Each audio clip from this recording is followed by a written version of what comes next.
Welcome back to rising Pakistan. Manoor Khurshid हमारे साथ मौजूद हैं जो कि पाकिस्तान की लीडिंग आर्किटेक्ट और इंटीरियर डिज़ाइनर हैं। गिले शिकवों का सिलसिला आपका इनके लिए जारी है कि वे बड़े बड़े घरों और बड़े बड़े कमरों के इंटीरियर्स तो बताती हैं।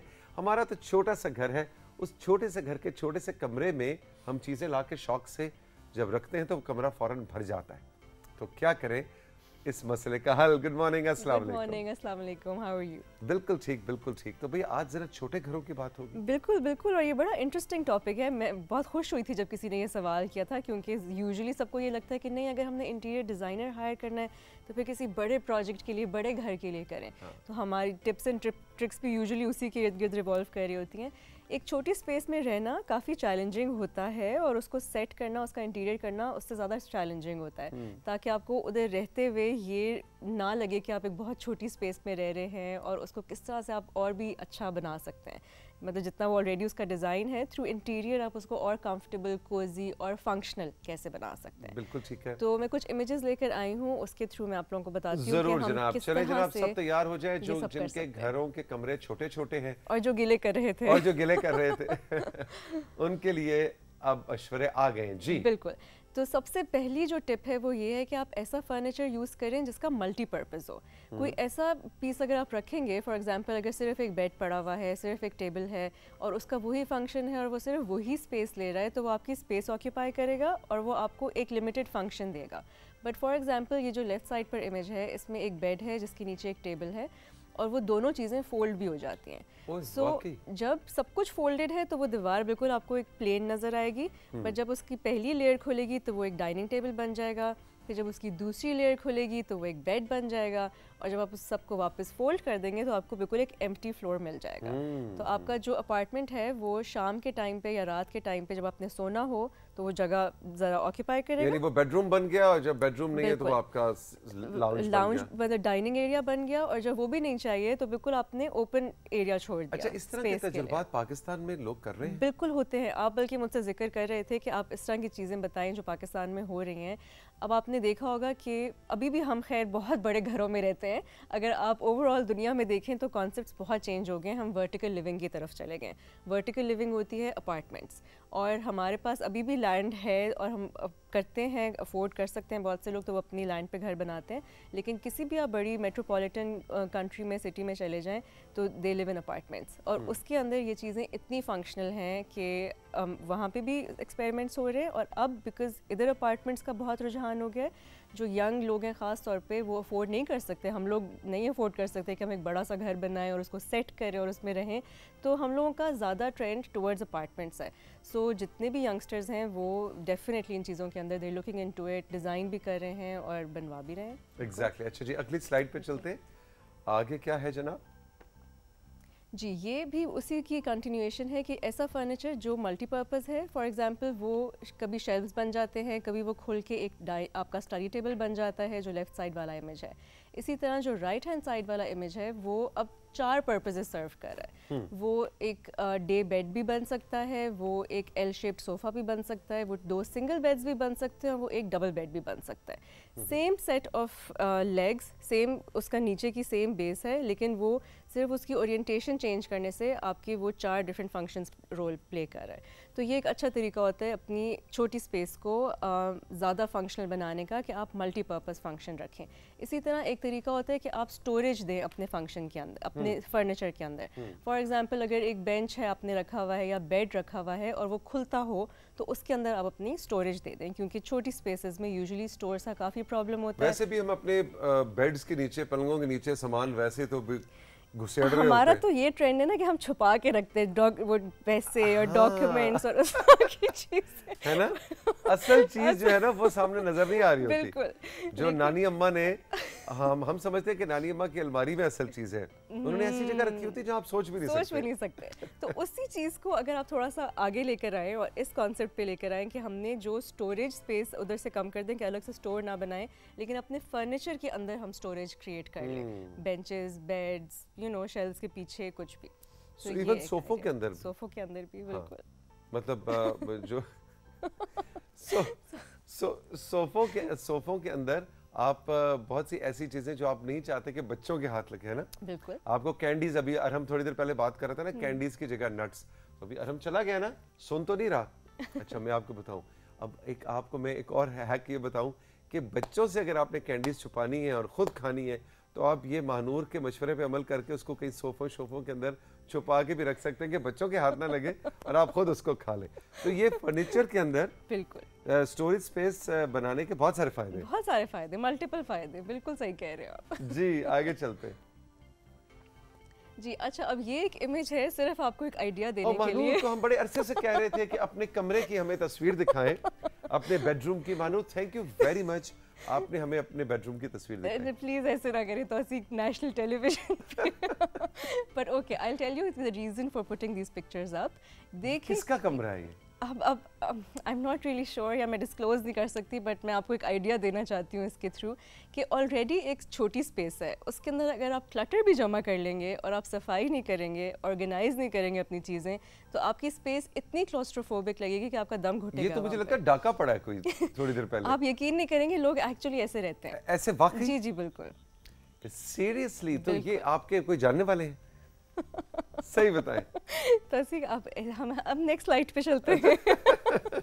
मुझे लगता है कि महानूर का अपना ही या कमरा है, इस वक्त बताना नहीं चाह रही कि, लेकिन आप में से किस किस का कमरा इस हालत में है हमें ज़रूर बताएं। लेकिन इसका हल क्या है? इसका हल ये है कि आप अपनी चीज़ों को ऑर्गेनाइज करें। जैसे एक दफ़ा पहले भी हमने शो पे ये बात की थी, सिर्फ अगर आप रोज़ 15 मिनट अपनी स्पेस में लगा लें, रोज़ की भी बिल्कुल आपको ज़रूरत नहीं पड़ेगी, आप हफ्ते में बेशक आधा घंटा लगा लें, चीज़ों को ऑर्गेनाइज करें, जो गलत जगह पे चीज़ पड़ी हुई है उसको ठीक जगह पे रखें, जो चीज़ आपको ज़रूरत नहीं है एनी मोर उसको गिव अवे करें, निकालें, फेंकें, और नई चीज़ें लेने से पहले एक दफ़ा ज़रूर सोचें कि आपको कितनी ज़रूरत है इस चीज़ की, या फिर आप इसको किस तरह किसी चीज़ को रिप्लेस करके नई चीज़ लें। स्पेशली जब आप छोटी स्पेसेस में रह रहे होते हैं तो आपको और फिर माइंडफुल होना पड़ता है, चीज़ें खरीदते हुए भी और चीज़ें जमा करते हुए भी।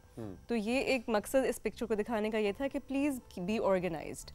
अच्छा, एक और ये मसला भी होता है कि हम किसी दुकान में जाते हैं, किसी शॉपिंग मॉल में या कहीं, वहाँ हमें चीज़ पसंद आ रही होती है, ये हम नहीं सोचते कि इसका साइज क्या है। बिल्कुल, ये टेबल बस उठा लो, यू नो, और घर जाके समझ नहीं आ रही थी कि अब इसको कहाँ रखें। तो थोड़ा सा इम्पल्सिव बाइंग से भी परहेज करें। नहीं, that's a very good जो कि point. मेरा बहुत बड़ा मसला है। अच्छा। हाँ, वो कहते हैं बचपन में सुनते थे, पहले सोचो फिर तोलो फिर बोलो, है ना जी? पहले आप सोचें आपने क्या कहना है, फिर उसका वजन देखें, उस बात का तवाजुन देखें कि मैं बात कहूँ ना कहूँ, मुनासिब है गैर मुनासिब है, और फिर बोलो। सोचो तोलो बोलो। बिल्कुल इसी तरह शॉपिंग में भी होना चाहिए कि पहले सोचो, फिर उसकी कीमत देखो, फिर उसकी यूटिलिटी देखो, और फिर जाके खरीदो। मेरा काम उल्टा शुरू होता है। नहीं, और यूजुअली ये होता है कि आपको शोरूम में वो चीज़ वाकई बहुत अमेजिंग लग रही होती है, बिकॉज वो उस सेटिंग के मुताबिक उन्होंने रखी होती है। जब आप उसको अपने घर लेके आते हैं तो ज़रूरी नहीं है आपकी थीम के साथ अच्छा लग रहा हो। जी, अब नेक्स्ट स्लाइड्स पे चलेंगे हम जरा जल्दी तेज महानूर के मशवरे। ओके, सो ये एक और स्लाइड है इसी तरह, what not to do in a small space, कि अगर आपका छोटा कमरा है तो उसके अंदर बहुत ओवर पावरिंग आर्ट वर्क और कलर्स और बहुत चीज़ें मत लेकर आएँ, क्योंकि ऑलरेडी छोटी जगह है। जब आप इतना कुछ उसमें डाल देंगे शॉप लग रही है। तो ये बिल्कुल, और लोगों को ये शौक होता है इस तरह की इंटीरियर्स में करने का, बट ठीक है, आपकी कोई सिग्नेचर जगह बनानी है तो वो ठीक है, बट अदरवाइज आप ये ना करें। ठीक है जी, पूरी दीवार को ना भर दें। और फिर क्या करें वो नेक्स्ट स्टेप में मैं आपको बताती हूँ। अच्छा, ये तो हो गया क्या ना करें। क्या ना करें। अब बस अगली स्लाइड पे बढ़ते हैं, कंट्रोल रूम, और बताते हैं कि क्या करें। ये भी बहुत जरूरी है। आप बिल्कुल अपने न्यूट्रल कलर्स में चले जाएं। ओके, अगर जगह छोटी है तो बड़े, ये हम सिर्फ स्पेसिफिकली छोटे घरों की बात कर रहे हैं कि आपने छोटे घरों को किस तरह ज़्यादा बड़ा बनाना है और कितना कंफर्टेबल बनाना है। तो आप बिल्कुल न्यूट्रल हो जाएं, दीवारों पे आप बिल्कुल वाइट्स और लाइट बेजेस, लाइट ग्रेज में चले जाएं, और साथ ही दूसरा पॉइंट इसके अंदर ये है कि मिरर्स इंट्रोड्यूस कराएं अपनी स्पेस के अंदर। बड़े मिरर्स रखें। मिरर्स का फ़ायदा ये होता है कि एक तो वो लाइट रिफ्लेक्ट करते हैं, अगर आप उनको इस तरह से प्लेस करें कि वो विंडोज़ की लाइट को लेके और कमरे में रिफ्लेक्ट कर रहे हो, तो ये एक बड़ा अच्छा स्ट्रेटेजिक वो पॉइंट होता है कि कमरा रोशन भी और हो जाता है, बड़ा भी लगना शुरू हो जाता है, और एक एक डिफरेंट एक एक्स्ट्रा व्यू आपको मिल जाता है उस मिरर की वजह से।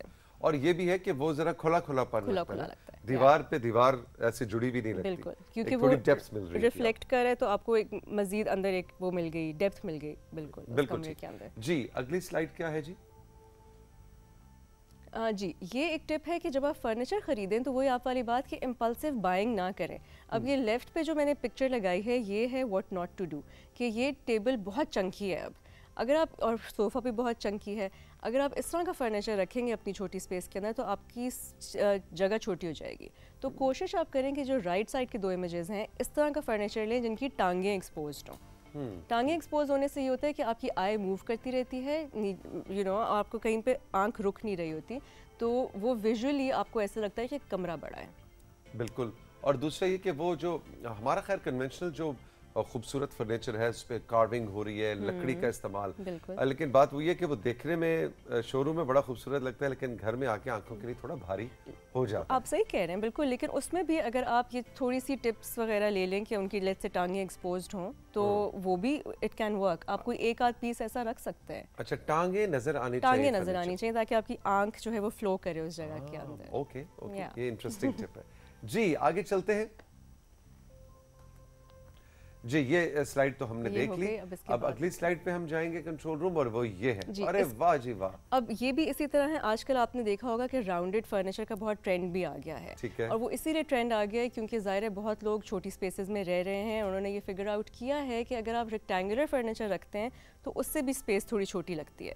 तो अगर आप एक कर्वी फर्नीचर का पीस रखेंगे ज़्यादातर तो आपकी स्पेस फ्लोई लगेगी और वो ज़्यादा कोजी एंड बड़ी लगेगी। अच्छा, ये तो हो गया ना एक जरा पढ़ा लिखा सा। नो ये एक्चुअली मैं आपको बताता हूँ असल जी असल फायदा ये है कि छोटी जगह के ऊपर जब आप नोकदार फर्नीचर नहीं रखेंगे तो आपके घुटनों के लिए और टखनों के लिए भी बड़ा अच्छा, ये भी बहुत अच्छा आपके जो ठुड्डे लगते रहते हैं, गोडा जाके बजदा है जाके मेज उठो बचदा दे जाके पलंग दे विच, उससे भी राउंडेड फर्नीचर आपकी जगह भी कम घेरता है और आपको जख्मी होने का एक्चुअली मैं बड़ी प्रैक्टिकल बात कर। आप बिल्कुल सही कह रहे हैं क्योंकि छोटी जगह पे पहली जगह कम होती है और यहाँ पर भी बल्कि एक आध दफ़ा इस तरह हो चुका है कि किसी का गलती से इवन इतनी बड़ी स्पेस होने के बावजूद कि टेबल के अंदर वो लगता है। जी बिल्कुल, ये हमारा टेबल जो है हम कब से मानूर को कह रहे हैं मैं लाऊंगी मैं जनाब राइजिंग पाकिस्तान को एक नया टेबल जो है वो गिफ्ट करूंगी, लेकिन ये जो हमारा टेबल है वो देखने में तो बहुत खूबसूरत है, इसकी हमारी तारीफ भी बड़ी आती है, जो ऊपर पत्ता पड़ा हुआ है उसकी भी तारीफ आती है, लेकिन आप देखें तो इसके 4 कोने हैं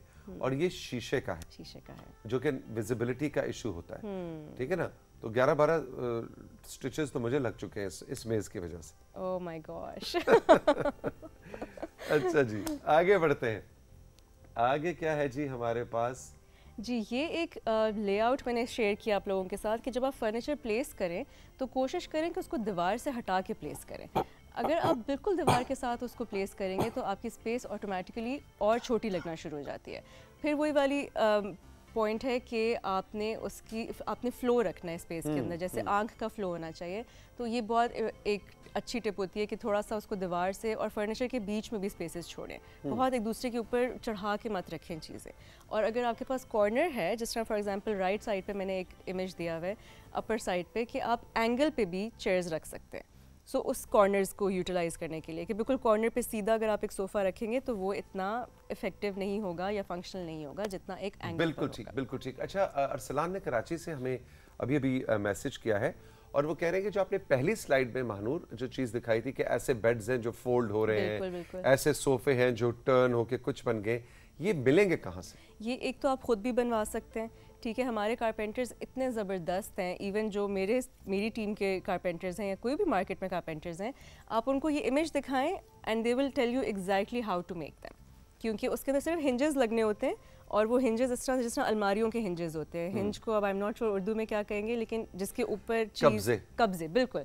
तो वो कब्जा जो होता है वो आपको, अगर फॉर एग्जांपल अलमारी ऐसे खुल रही है तो वो हिंज ऐसे लगेगा कि वो ऐसे बंद हो जाएगा, you know what I mean, कि इस तरह के बजाय आप उसको वर्टिकली हिंज को लगा देंगे। सोशल मीडिया पे आप जाएं तो टिकटॉक वगैरह पे आपको बहुत से ऐसे उसको बनाने के तरीके भी आपको मिलेंगे। यूट्यूब पे बहुत कंटेंट अवेलेबल है। कन्वर्टेबल फर्नीचर आप इसको लिखें, मल्टीपर्पज फर्नीचर लिख लें, फोल्डेबल फर्नीचर, तो बहुत चीज़ें, और उसका एग्जैक्टली डिज़ाइन भी अवेलेबल है कि डायमेंशंस क्या होनी चाहिए, कब्जा कहाँ पर लगना चाहिए और क्या क्या चीज़ें किस रुख से लगे, कितना बड़ा कब्जा हो जो उसका वजन सहार सके, ये भी है। और हमारे लोकल जो फर्नीचर ब्रांड्स हैं वो बहुत अमेजिंग जॉब कर रहे हैं। अगर आप इंस्टाग्राम वगैरह पे जाकर देखें तो कुछ लोकल ब्रांड्स बहुत अच्छा फर्नीचर बना रहे हैं, फोल्डेबल भी, और ये जो कर्व्ड फर्नीचर था इसके भी काफ़ी अच्छे वेंडर्स। अच्छा जी, मिनाहिल खुर्शीद ने खुशाब से हमें याद किया है, कह रही हैं कि मेरा मसला महानूर आप ही से हल करवा दें। मसला ये है कि पिछले हफ्ते इन्होंने नर्सरी से पौधे ला के और फ्रेश पौधे घर में सजाने की बात की थी, हमें देखने में तो बहुत भला लगा, लेकिन हम ये पहले भी ट्राई कर चुके हैं कि जब वो पौधे लेकर आओ तो वो मर जाते हैं। मेरी अम्मी ये कहती हैं, अब ये मनाहिल कह रही हैं कि मेरी अम्मी ये कहती हैं कि ये बेटा हाथ हाथ की बात होती है, कुछ हाथों के लगाए पौधे चलते हैं और कुछ हाथों के लगाए पौधे नहीं चलते हैं।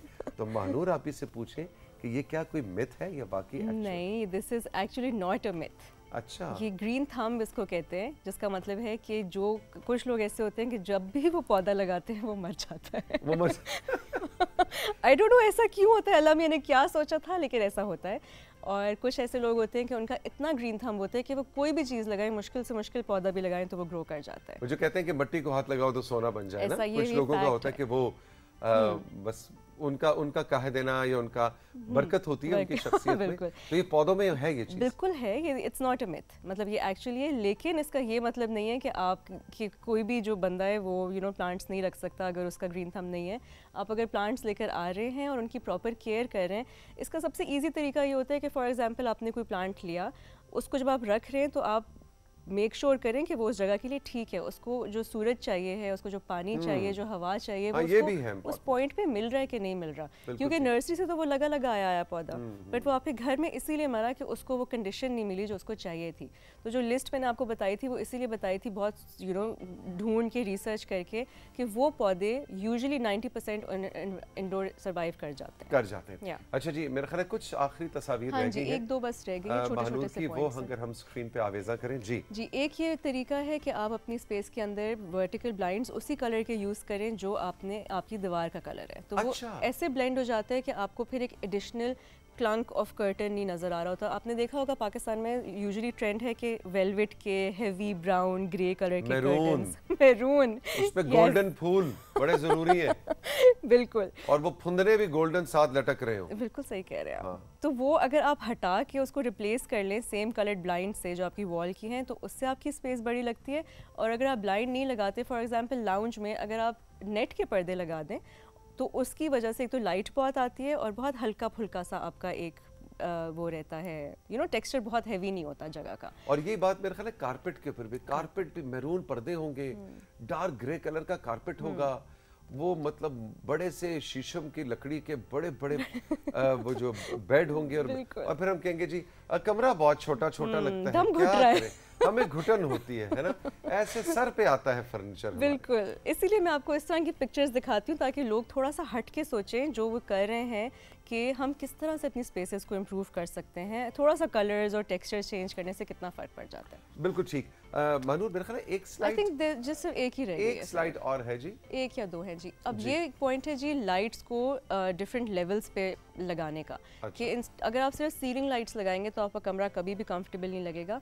अगर डिफरेंट लेवल्स पे लगाएंगे, लैम्प्स रखें, वॉल लाइट्स रखें, कैंडल्स रखें और फ्लोर लैम्प्स रखें और फिर सीलिंग लाइट्स रखें, तो फिर वो डिफरेंट टाइम्स पे आप डिफरेंट लाइट्स लगा सकते हैं, ऑन कर सकते हैं और उससे भी आपकी स्पेस ज़्यादा कोजी, कंफर्टेबल एंड बड़ी लगती है। बिल्कुल ठीक। और अब है जी हमारी आखिरी स्लाइड और उस पे क्या मशवरा है महानूर का हम सब के लिए, और वो है ये एक छोटा सा ये पॉइंट है कि हमें आदत होती है रेगुलर दरवाजे बाहर की तरफ या अंदर की तरफ खोलने की। अगर आपका एक डोरवे है और उस तरह आप स्लाइडिंग डोर लगा दें तो आपकी अच्छी खासी जगह सेव हो जाती है, क्योंकि आपने वो स्लाइड करके दरवाज़ा बंद कर देना है, उसने दीवार बन जाना है, उसको पॉकेट डोर कहते हैं।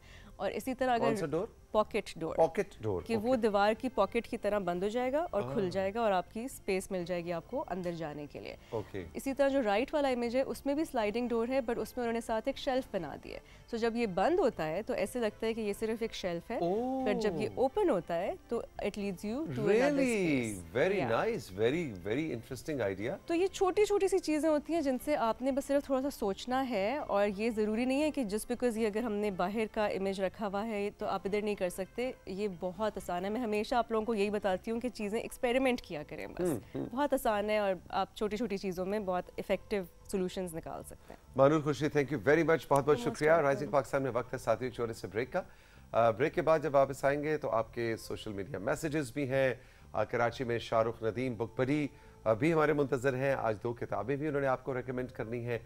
उसके बाद मासूमा जुवैरी भी आ रही हैं, अलिशफा फारूक भी, अभी बहुत कुछ है राइजिंग पाकिस्तान में। वक्त कम है और मुकाबला सख्त। रहिए मेरे साथ, अभी मिलते हैं।